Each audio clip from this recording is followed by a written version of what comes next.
A veces pensamos en la historia de un país como si fuera un mapa moderno. O sea, vemos las fronteras, las ciudades importantes, las carreteras asfaltadas, y asumimos que todo es así de plano, así de definitivo. Claro, como si siempre hubiera estado ahí. Listo. Exacto. Pero cuando uno realmente empieza a escarbar, se da cuenta de que la historia es más bien como un inmenso corte geológico. Ajá, una capa sobre otra. Tal cual. Bajo el asfalto hay adoquines coloniales, bajo esos adoquines hay, no sé, cimientos de ciudades imperiales, y debajo de eso hay cenizas de civilizaciones milenarias. Y esas cenizas, de alguna manera, todavía sostienen la estructura completa de lo que somos hoy. Es una estratigrafía, digamos, fascinante, llena de triunfos, tragedias y transformaciones enormes. Y pasa que nos acostumbramos tanto a caminar sobre la superficie que olvidamos mirar esas capas profundas. Y eso es justo lo que vamos a hacer en este análisis profundo, actuar como verdaderos historiadores, ¿no? Sí, totalmente. Y para leer esas capas hoy, contamos con una colección muy rica de fuentes. Hemos estado revisando crónicas históricas detalladas, incluyendo los textos de Luis Andrade Reimers, la obra clásica del padre Juan de Velasco y, claro, lo hemos cruzado con datos de hallazgos arqueológicos. Que son clave para entender el contexto real. Exacto. Más estudios sobre el desarrollo urbano de la región central de los Andes y, súper importante, las leyendas vivas de la cosmovisión andina. La misión aquí no es solo relatar qué pasó, sino diseccionar el mecanismo detrás de estos eventos. Ok, vamos a desempacar esto, porque la historia tradicional a menudo nos vende una narrativa muy simplificada. Demasiado simplificada a veces. ¿Sí? O sea, nos dicen que un imperio gigante, el Tahuantinsuyo, supuestamente cayó de la noche a la mañana por la llegada de un puñado de extranjeros con armaduras y caballos. Claro, la visión típica de la conquista. Pero la realidad documentada es que ese coloso no fue derribado desde afuera. Se fracturó desde adentro, devorado por una crisis de sucesión y la ambición de dos hermanos. Y los cimientos de esa fractura están anclados en una geografía muy específica que sigue latiendo bajo las calles del Ecuador actual. Y para entender la mecánica de esa fractura, es un error empezar directamente con los incas. Tenemos que retroceder el reloj mucho antes. Al periodo de integración. Exactamente. Al llamado periodo de integración, que abarca aproximadamente del año 500 al 1500 después de Cristo.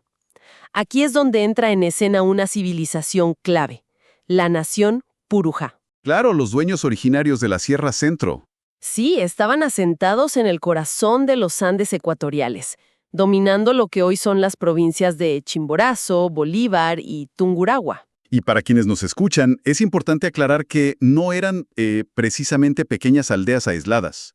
Las evidencias arqueológicas muestran que durante su auge, El periodo Lempata. ese mismo, el periodo Lempata alrededor del siglo IX, Ujú. tenían una red comercial y urbana muy compleja, o sea, producían una cerámica ceremonial sofisticadísima. Es hermosísima esa cerámica, con técnicas de pintura negativa. Ajá, con decoraciones rojas bajo relieves de figuras antropomorfas.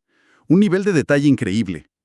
Y el centro neurálgico de todo este poder era una capital que suena, no sé, casi mítica, Liribamba. Liribamba. Y fíjate que Liribamba era el núcleo no solo político de los purujáes, sino también espiritual. Su cosmovisión estaba profundamente enraizada en esa geografía tan extrema que los rodeaba. Todo giraba en torno a la naturaleza, ¿verdad? Totalmente. Los documentos y la tradición oral mencionan deidades que gobernaban directamente las fuerzas de la naturaleza. Por ejemplo, tenían a Catequil. El dios del trueno. Ajá, una entidad muy poderosa, asociada a los truenos, los relámpagos y también a los manantiales subterráneos donde hacían ritos de purificación. Y también veneraban a figuras como Pillalao. Esa criatura mitológica es fascinante. Imagínate, la mitología lo describe con torso de cóndor y patas de puma, reinando en las alturas gélidas. ¡Wow! Y toda esta mitología giraba alrededor del volcán Chimborazo, que es una montaña que impone un respeto absoluto solo con mirarla. Yo quedé sorprendido cuando leí sobre esto porque topé con un detalle en las fuentes que me voló la cabeza. Sobre el género del volcán. Sí, sobre cómo entendemos esta montaña hoy versus cómo la entendían los purujáes. Hoy, todo el mundo le dice el Taita Chimborazo, o sea, dándole una figura de padre, un patriarca de piedra. Claro, el protector masculino. Pero resulta que originalmente no era así para nada. No, para nada. Lo fascinante aquí es cómo los procesos de colonización lingüística alteran la memoria de un paisaje. Revisando la mitología purujá original y la etimología de términos antiguos como chuhuaguinu, descubrimos que el volcán Chimborazo era conceptualizado con una energía femenina. O sea, era una madre. Exacto. Era la madre protectora, una matriz de hielo y agua que, digamos, daba vida a todos los valles. ¿Y en qué momento se vuelve Taita entonces? Esa masculinización del volcán es un fenómeno muy posterior. Ocurre por la imposición de la estructura patriarcal del idioma español y, claro, por la asimilación sincrética. O sea, se perdió progresivamente la lengua original puruá y se reemplazó ese concepto de la madre montaña por una figura paterna dominante. Es el locos. Es como si un error de traducción, o más bien una imposición cultural a lo largo de los siglos, le hubiera cambiado el género a la montaña más alta del país. Y eso nos muestra lo frágil que puede ser la memoria histórica si no escarbamos un poquito. Totalmente. Ahora, si pensamos en esta nación puruá, con sus ciudades, su cosmovisión, este control de las rutas comerciales, a mí me gusta verlos como el sistema nervioso central de los Andes antiguos. Es una muy buena analogía. Eran el punto de conexión ineludible entre el norte y el sur. Pero, a ver, esto me genera un cortocircuito lógico. A ver, cuéntame. Si tenían una identidad tan fuerte y un control territorial tan férreo, ¿cómo es que terminan siendo absorbidos por el Imperio Inca? ¿Por qué no hay un registro de una aniquilación militar masiva en esa primera etapa? Es que ese es el punto clave. Porque no fue una asimilación militar, fue pura diplomacia de supervivencia. Ok, explícame eso. En el norte estaba el rey de la nación Quitukara, el Shirikarán XI. Este líder comprendió que su territorio estaba bajo una presión inmensa ante el avance incaico y sabía que no podía resistir solo. Necesitaba aliados urgentes. Exacto. Así que le propuso una alianza estratégica al líder de los purujáes, el rey Condorazo. Pero ojo, no sellaron este pacto con un tratado de papel. Lo hicieron con sangre. Matrimonio, no. Así es. Unieron a sus herederos mediante el matrimonio de la princesa Toa y el príncipe Duchisela. Esta jugada maestra creó una dinastía local unificada. La famosa Confederación Quitu-Purugá. Esa misma. Y consolidó un bloque de poder gigantesco en la Sierra Centro-Norte. Y es precisamente este bloque cuestionado el que el Imperio Inca se encuentra de frente cuando decide expandirse hacia el norte. Entonces, avanzamos un poco en el tiempo hasta el reinado del Inca Huayna Cápac. El imperio llega a este territorio y, en lugar de arrasar con todo a sangre y fuego, Huayna Cápac aplica una táctica similar de integración. Una movida muy inteligente. Para consolidar su legitimidad sobre estas tierras norteñas, toma por esposa a la princesa Pacha Duchisela, que era la heredera de esa gran alianza Quitu-Purugá que acabamos de mencionar. Y aquí debemos hacer una pausa metodológica importante respecto a las fuentes. Porque sobre los frutos de esta unión hay un debate inmenso entre los cronistas históricos. Y claro, nosotros no estamos aquí para tomar partido. Totalmente. Solo ponemos los datos sobre la mesa. Exacto. El padre Juan de Velasco, recogiendo gran parte de la tradición local de la época, sostiene categóricamente que de Huayna Cápac y Pacha nació Atahualpa. O sea, un Atahualpa 100% quiteño. Bajo esta visión, claro, Atahualpa es el heredero legítimo del norte. Tiene la sangre directa de la dinastía quiteño-purujá.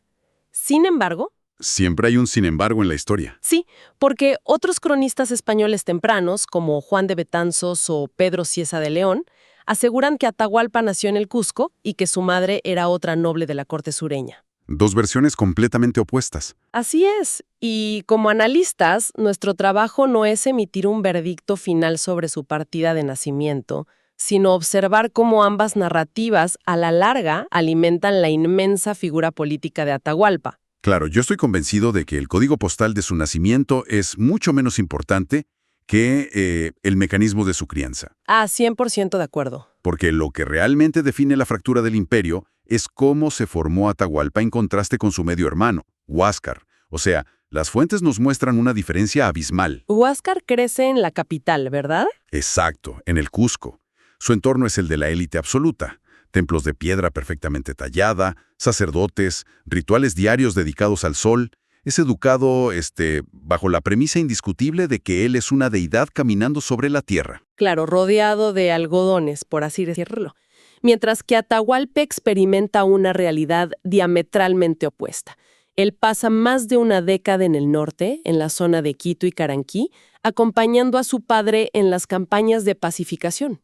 En pleno campo de batalla. Exacto.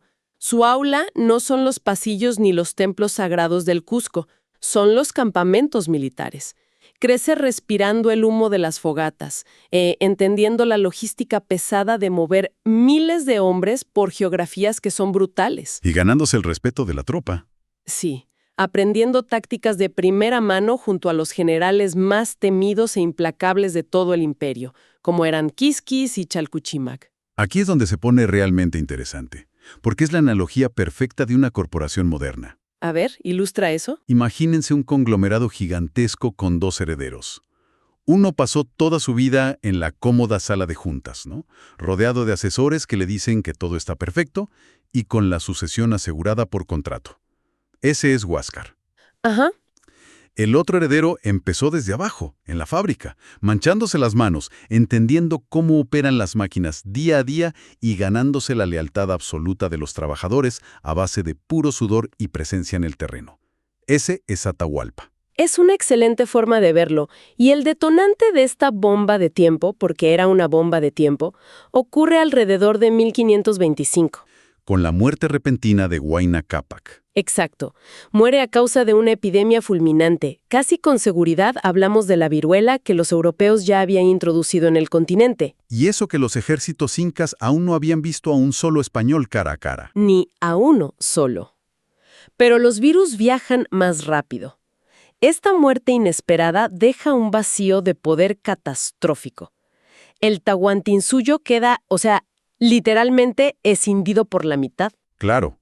Huáscar asume el trono en el Cusco con toda la legitimidad religiosa. Y el respaldo de la élite tradicional. Pero Atahualpa, en el norte, tiene algo mucho más letal.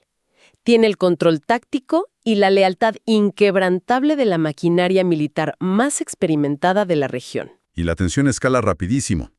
Huáscar exige sumisión total. Le manda a decir a su hermano que viaje al Cusco para rendirle pleitesía y entregarle el control de las tropas. ¿Y qué hace Atahualpa? Responde con un silencio totalmente calculado. Un silencio que allá en el Cusco se lee de inmediato como alta traición. Estalla la guerra civil. Y la arrogancia de Huáscar le cuesta muy, muy caro desde el principio. Es que Huáscar cometió el error clásico de confundir la legitimidad de su título con el poder real en el campo. Se confió demasiado. Creyó que su estatus semidivino sería suficiente para intimidar a soldados curtidos en años de guerra. Envió a sus ejércitos hacia el norte bajo el mando de su general Atok. Los primeros choques grandes ocurren en la sierra centroecuatoriana. En territorio Purujá. Exactamente. En la llanura de Moca, las tropas del sur, las de Huáscar, logran una victoria inicial sobre las fuerzas del norte. Pero Atahualpa no era alguien que operara impulsivamente. O sea, en lugar de lanzar un ataque frontal desesperado por el orgullo herido, retrocede tácticamente. Delega la contraofensiva en sus generales estrella, Quisquis y Chalcuchimac. Una movida súper fría. Sí, ellos reorganizan las tropas, cortan las líneas de suministro del enemigo y contraatacan de una forma brutal en Mulillambato, aniquilando las fuerzas de Atok. Y la estocada maestra ocurre poco después de eso. Precisamente en las llanuras bajo el imponente Chimborazo. El ejército del norte diseña una emboscada perfecta. Jugaron con la psicología del enemigo. Totalmente. Fingen una retirada caótica, como si estuvieran huyendo despavoridos. El ejército de Huáscar, envalentonado y eufórico por lo que parecía una victoria fácil, rompe filas para perseguirlos. Y ahí cayeron en la trampa. Al entrar en el terreno exacto que Atahualpa había escogido, la trampa se cierra de golpe. Las fuerzas del norte, superdisciplinadas y letales, masacran a las tropas del sur. Es un punto de no retorno. Y eso culmina tiempo después con la captura del mismísimo Huáscar. Pero, a ver, aquí te lanzo algo que siempre me hace ruido. una contradicción. Dime, a ver. Si Atahualpa era esta mente maestra de la estrategia militar y la logística, capaz de desarticular paso a paso al ejército legítimo del Inca, ¿cómo es posible que perdiera el imperio casi inmediatamente después frente a un grupo súper reducido de españoles? Es la gran pregunta, claro. O sea, parece una contradicción histórica gigantesca. Ganó la guerra, sí, pero perdió el Tahuantinsuyo en un parpadeo. Bueno, si analizamos la mecánica de la victoria de Atahualpa, justamente ahí encontramos la semilla de su derrota. ¿Por el desgaste? No solo fue desgaste físico, o sea, esta guerra civil no fue un simple, digamos, ajuste burocrático de quién se sienta en la silla. Fue un cataclismo demográfico y psicológico para el imperio. Pueblos enteros fueron arrasados, la producción agrícola colapsó y la infraestructura quedó en ruinas. Claro, el imperio estaba de rodillas, económicamente hablando. Y súmale esto, Atahualpa, en un intento por erradicar cualquier disputa futura por el trono, ordenó una purga sanguinaria brutal. Ejecutó a toda la familia extendida de Huáscar, incluyendo esposas y herederos, frente a los ojos del propio Huáscar cautivo. Una exhibición de terror absoluta. Exacto. Pero eso no pacificó el imperio, al contrario, generó un odio visceral y un resentimiento irreparable en las vastas provincias del sur y del centro. El Tahuantinsuyo que Atahualpa acababa de ganar era, digamos, un cadáver caminando. Las alianzas internas estaban completamente rotas. Exactamente. Ese fue el escenario exacto, el terreno perfectamente abonado que permitió a los españoles entrar y encontrar un montón de facciones locales dispuestas a aliarse con ellos solo para destruir a Atahualpa. Y así llegamos a 1532, al fatídico encuentro en la plaza de Cajamarca. Las fuentes muchas veces suelen simplificar esto como el día en que Atahualpa arrojó una Biblia al suelo y eso desató la furia de los españoles. El famoso incidente con el padre Valverde. Ajá. Pero sabemos que quienes nos escuchan entienden que la historia real no se mueve por simples berrinches de un líder. Lo que ocurrió ahí fue más bien un colapso total entre dos sistemas de procesamiento de información. Exactamente. O sea, es un choque cognitivo brutal. En el mundo andino, la información, la memoria, las historias y lo sagrado se transmitían de forma táctil, visual y oral. Usaban los quipus, por ejemplo. Sí, utilizaban sistemas súper complejos como los quipus, que eran estas cuerdas con nudos de colores, o las quilchas, que eran representaciones iconográficas. El conocimiento era algo que se tocaba, se tejía, se vivía. No estaba encerrado en páginas de papel. Exacto. Entonces, cuando el padre Valverde se le acerca y le entrega un libro de papel impreso, un breviario, afirmando que contenía la voz de Dios, Atahualpa hace lo que haría cualquier líder andino frente a un objeto así. Se lo lleva al oído. Para escuchar esa voz. Claro. Y al no percibir ningún sonido, al ver que era un objeto inerte, que no tenía nudos ni iconografía legible bajo sus parámetros culturales, simplemente lo descarta. Lo tira al suelo. Para el europeo, obvio, fue un acto de herejía intolerable que justificaba la violencia. Pero para el andino fue la constatación puramente empírica de que ese objeto mágico no funcionaba. Esa incomprensión fue lo que detonó la masacre de la plaza y la captura del Inca. Y es increíble porque, incluso estando prisionero, la mente analítica en Atahualpa no se apaga. O sea, rápidamente lee la psicología de sus captores. Se dio cuenta rápido de lo que querían. Se da cuenta de que no son emisarios divinos ni mucho menos, sino hombres comunes y corrientes desesperados por metales preciosos. Y negocia un rescate logísticamente inverosímil.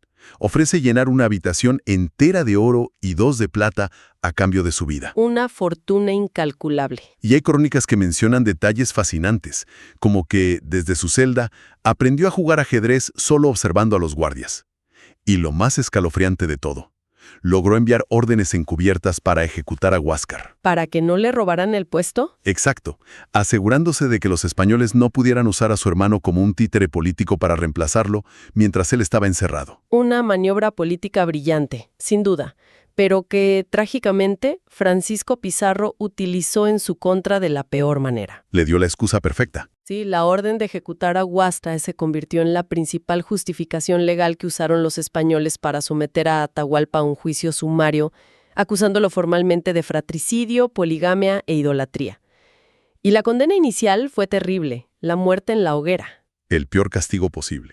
Y aquí volvemos a chocar con la cosmovisión andina, ¿no? Totalmente, porque para Atahualpa, la muerte física no era necesariamente el final absoluto, siempre y cuando su cuerpo fuera momificado y preservado adecuadamente. El cuerpo era el ancla material del alma. Exacta. Si el cuerpo era reducido a cenizas en una hoguera, la existencia misma del Inca se borraba del cosmos para siempre. Era la aniquilación total. Y enfrentado a esa aniquilación, a desaparecer del universo por completo, Atahualpa toma una decisión súper pragmática. Acepta ser bautizado bajo la fe cristiana. Tomando el nombre de Francisco, fíjate. Sí, con la única condición de que le cambien la pena de muerte por fuego por la pena del garrotedil. O sea, prefiere morir estrangulado para salvar su anatomía y su trascendencia. ¡Qué fuerte! Y tras su ejecución, que ocurre el 26 de julio de 1533, las crónicas andinas registran el luto de los pueblos con una frase que, la verdad, te hiela la sangre. ¿Cuál frase es? Xaupi Punchapi Tutayaca, que significa anocheció en la mitad del día. ¡Qué poesía tan dolorosa! Sí, pero ojo, la muerte de Atahualpa no borró su influencia de la región. De hecho, encendió uno de los mitos de resistencia más potentes de todos los Andes, el mito del Incarri. Ah, el mito de la cabeza enterrada. Exactamente. Es esta creencia profunda y visceral de que la cabeza decapitada del Inca, y ojo, digo decapitada porque metabólicamente el mito asume esa separación, fue enterrada en secreto y sigue viva bajo la tierra. ¿Y qué pasa con esa cabeza? Que desde esa cabeza están creciendo como si fueran raíces, los nervios y las venas, buscando reconstruir todo su cuerpo fragmentado. El mito promete que el día que el cuerpo logre unirse por completo, el Inca se levantará de la tierra y el orden andino será restaurado. ¡Wow! Y mientras este mito crecía en el subsuelo, en la superficie la resistencia también fue supermaterial. O sea, el inmenso tesoro de ese rescate prometido en Cajamarca nunca llegó por completo a manos españolas. La historia de Rumiñahui. Así es. La historia documenta que su general más leal, Rumiñahui, al enterarse de la traición española y la muerte de Atahualpa, desvió una caravana masiva cargada de oro y la ocultó en la cordillera de los Yanganates, Que es un laberinto de niebla y pantanos, casi inaccesible. donde, según dicen, el tesoro permanece perdido hasta el día de hoy. Pero bueno, y aquí quiero conectar con el presente. El verdadero legado de esta época no es el oro. Para nada. El legado es cómo toda esta historia de los Purujáes, la guerra civil y la caída inca forjaron el territorio que hoy llamamos Ecuador, y específicamente la provincia de Chimborazo. Entonces, ¿qué significa todo esto para quienes nos escuchan hoy? Bueno, la conexión es directa y causal. Cuando los españoles necesitan consolidar su control sobre este nuevo territorio andino, no eligen un terreno al azar en el mapa. Buscan lugares de poder. Exacto. Diego de Almagro funda la ciudad el 15 de agosto de 1534, la bautiza como Santiago de Quito y la asienta milimétricamente sobre las ruinas de la antigua Liribamba. La capital milenaria, Purujá. Sí, y esta es una táctica imperial súper clásica, construir el nuevo centro de poder físico e ideológico exactamente sobre el centro de poder milenario de la nación conquistada, para apropiarse de su aura y de su geografía estratégica. Y así es como nace la actual Riobamba, conocida en la historia de Ecuador como la ciudad de las primicias. O sea, fue la primera ciudad española trazada en el territorio, tuvo el primer cabildo y siglos después, en 1830, fue el escenario de la primera constituyente que fundó la República del Ecuador. Pero llegar a ese 1830 no fue nada fácil. Riobamba requirió sobrevivir a un verdadero apocalipsis natural. El terremoto de 1797. Exactamente. El 4 de febrero de 1797, un terremoto de proporciones bíblicas destruyó por completo esa ciudad original fundada sobre el Liribamba. Abrió grietas en la tierra que se tragaron manzanas enteras. Una locura. Sí, y lo lógico, la respuesta humana más normal habría sido abandonar la región por completo, buscar un lugar más seguro, lejos de esas fallas. Pero en lugar de huir, los sobrevivientes tomaron una decisión de una resiliencia urbanística inaudita. O sea, decidieron reubicar la ciudad entera en la cercana llanura de Tapi. Y aquí es crucial entender el cómo lo hicieron. Claro, porque no fue simplemente caminar unos kilómetros y armar unas carpas de lona. No, No. Las autoridades y los ciudadanos, aún en estado de shock por la tragedia, tuvieron que rediseñar su civilización desde cero. Contrataron topógrafos, aplicaron ideas urbanísticas de la Ilustración europea, trazaron cuadrículas perfectas y calles inusualmente amplias. Para evitar que futuros derrumbes bloquearan las vías de escape, ¿no? Exactamente. Así, la tragedia forzó a Riobamba a convertirse en la primera ciudad planificada del país. Un verdadero prodigio de la ingeniería social y civil de esa época. Y me parece súper interesante porque esa resiliencia arquitectónica es un reflejo directo de la resiliencia cultural que nunca se apagó en esa zona. A ver, profundicemos en eso. Claro, bajo la nueva ciudad planificada, la herencia puruá seguía hirviendo. Las fuentes nos detallan rebeliones indígenas fundamentales, como la que lideró Fernando de Aquilema y su estratega militar, Manuela León, ya a finales del siglo XIX. Un levantamiento importantísimo. Se levantaron contra un sistema súper opresivo de diezmos y trabajos forzados, y lo hicieron con los recursos que tenían a la mano, o sea, con puro ingenio. Manuela León lideraba los ataques en la zona de Punín usando garrochas, que eran unas largas lanzas de madera, y tupus. Los tupus, que son estos alfileres grandes de los ponchos, ¿no? ¡Exacto! Originalmente eran los pesados alfileres de metal que las mujeres indígenas usaban para sujetar sus prendas tradicionales. Y en el fragor de la batalla, fueron reconvertidos en armas letales para defender su libertad. ¡Qué nivel de resistencia! Y hoy en día, si caminas por Chimborazo, esa memoria milenaria sigue dictando el ritmo de la vida cotidiana. Sí, la cultura purujá está codificada en todas partes. En los mercados coloridos, en las técnicas de agricultura de altura y de manera muy visible en los textiles. Claro, las fajas. Sí, las elaboradas fajas o chumpis que tejen y usan las mujeres en las comunidades de Chimborazo no son simples cinturones para la ropa. Son verdaderos documentos textiles. Es como si la historia estuviera tejida ahí. Exacto. Cada patrón geométrico y cada color cuenta la historia de un linaje, del territorio. Es una forma de quilca moderna, y el tejido urbano también lo reconoce. Por ejemplo, en la parroquia de Yaruquiés, en Riobamba. La avenida Atahualpa. La avenida Atahualpa está flanqueada por bustos que honran explícitamente a toda la dinastía Shiri Purujá Inca, marcando el territorio y recordando a todos que la historia ecuatoriana no comenzó con los galeones españoles. Es como si Riobamba, custodiada por ese Chimborazo que acaricia el sol, fuera el epicentro donde colisionan todas las eras. O sea, empezamos este recorrido desenterrando a la milenaria Liribamba y a los purujáes adorando al dios Catequil. Así es, los cimientos más profundos. Vimos cómo la diplomacia los unió al norte, creando esa sangre mixta que corrió por las venas de Atahualpa. Analizamos cómo el imperio inca no cayó por pura magia ni espadas foráneas, sino que colapsó por el peso de una guerra civil fratricida, abriendo la puerta a una conquista que estranguló a un rey, pero que no pudo apagar la fuerza de un territorio. Un territorio resistente. Un territorio que, tras ser devastado por la naturaleza en 1797, se levantó de los escombros para ser la cuna de un Estado republicano moderno. Y para cerrar este análisis profundo, quisiera proponer una lectura que vincula precisamente esas antiguas creencias con la geografía de hoy. Me encanta. A ver, te escuchamos. Hace un momento mencionamos el mito del Incarri, esa idea poderosa del cuerpo fragmentado del Inca que crece bajo tierra buscando ensamblarse pieza por pieza para restaurar el equilibrio andino. Sí, la cabeza buscando el resto del cuerpo. Exacto. Si lo pensamos bien, tal vez el desarrollo de ciudades patrimoniales y tan complejas como Riobamba es la materialización misma de ese mito. ¡Wow! Cada vez que reconstruimos la historia, cada vez que investigamos cómo las calles cuadriculadas españolas se asientan directamente sobre cimientos purujáes y cómo las alianzas incas estructuraron nuestra demografía actual, estamos, a nivel cultural, desenterrando las partes dispersas de nuestra identidad. ¿Ensamblando las piezas? Sí.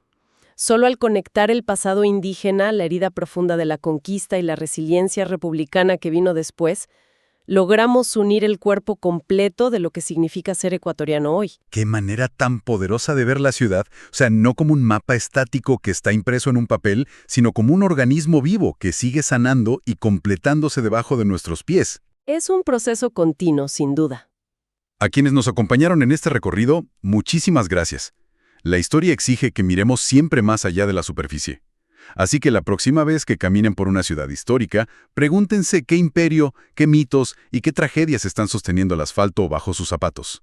Sigan cuestionando, sigan explorando. Hasta la próxima.